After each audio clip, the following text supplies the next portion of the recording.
Good afternoon and welcome to Go Beyond. My name is Alyssa Robinson and I am here right now with Reverend Daniel Humbert, and we are here to talk about the Psalms of Lament. And we're going to dig a little bit deeper. On Monday, we were talking about the context behind them, a better understanding of who wrote them, why they wrote them, what was going on.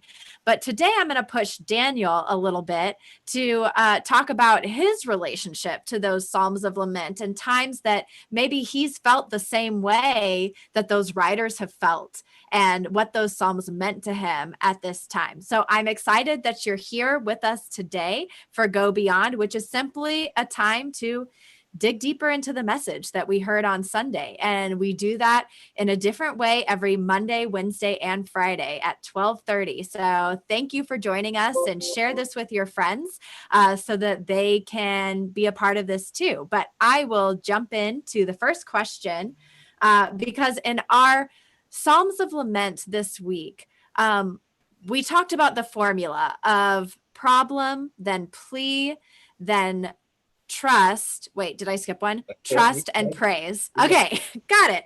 And so some of the Psalms of Lament that we were reading, the problem is that I am doubting God. I am doubting God's presence in my life and that God has a role in what's happening, or why are you allowing this to happen to me? Or where are you? Why have you left? So is God even here anymore?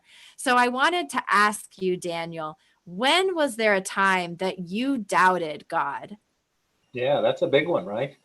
I'll give you two quick ones because I won't belabor the first one, and the second one's kind of short. So, my whole calling to ministry, to ordained ministry, was full of doubt. I mean, it took about 3 years from sophomore year in high school to leading up to my freshman year in college to sort of own this um, calling into the ordained ministry. And a lot of it was filled with doubt about me, and also doubt about what God wanted and who God was and where God was. And so there was a lot of doubt there about what God was wanting of me and from me, and how that all works. And I won't bore you with all the detail, but it took a long time. And that's a normal part of callings, are, lots of doubt, lots of questions, all that kind of stuff. I would say more recently, um, the whole deal when COVID started, back in March, and we said, golly, we're going to not go live in the room of the sanctuary anymore.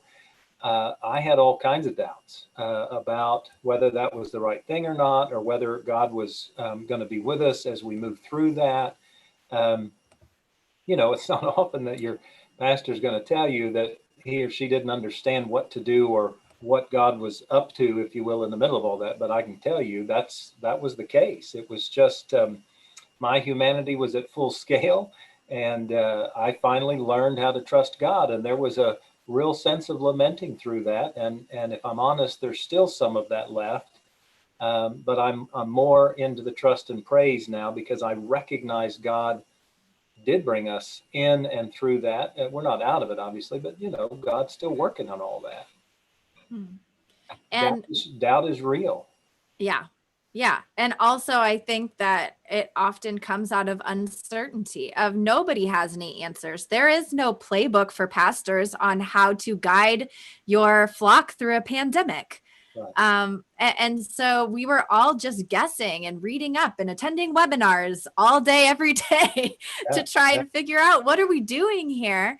And so it's almost like we tried to take it in the beginning, we tried to take it into our own hands right. and take it away from God. Yeah, I would agree. I would agree. Came down to finally trust, just like the laments say.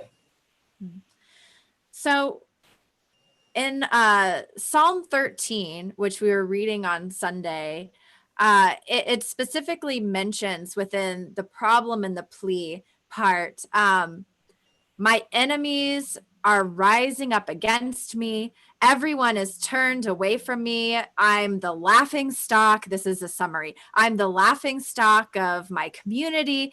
So I want to ask you, when was there a time that you felt in your ministry that everyone was turned against you?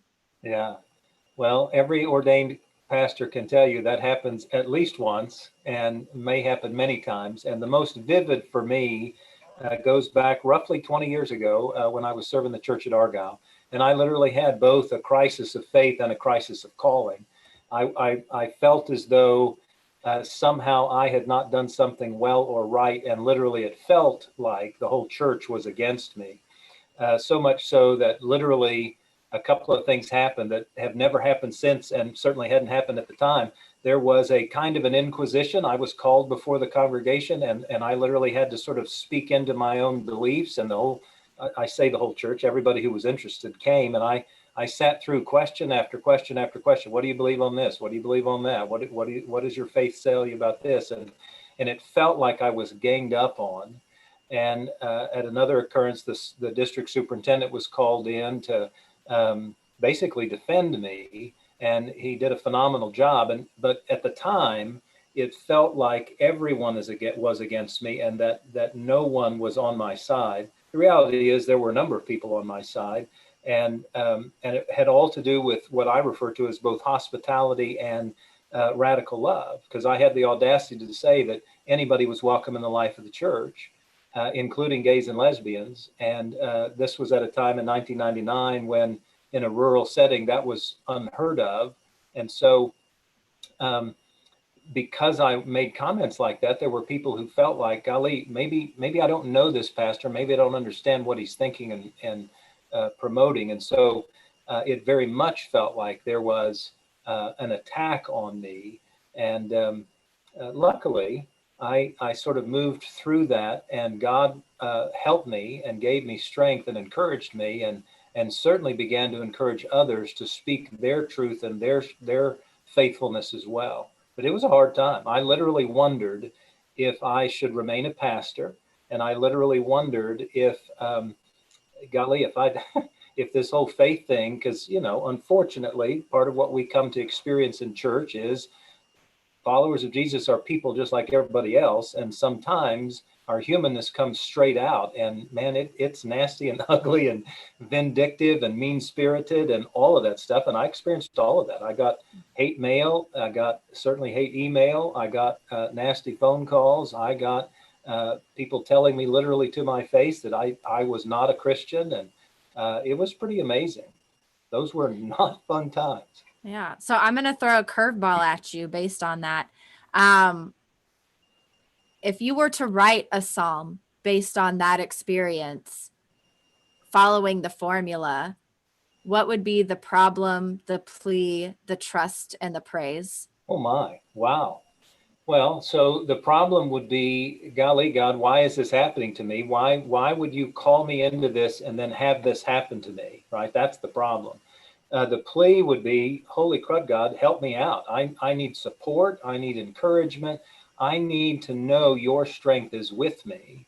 The trust, I think, would simply be, okay, God, I've shared with you the issues. Now I'm just going to lay it in your hands, and I'm going to trust that this is true. And ultimately, God, I'm going to praise you for whatever happens.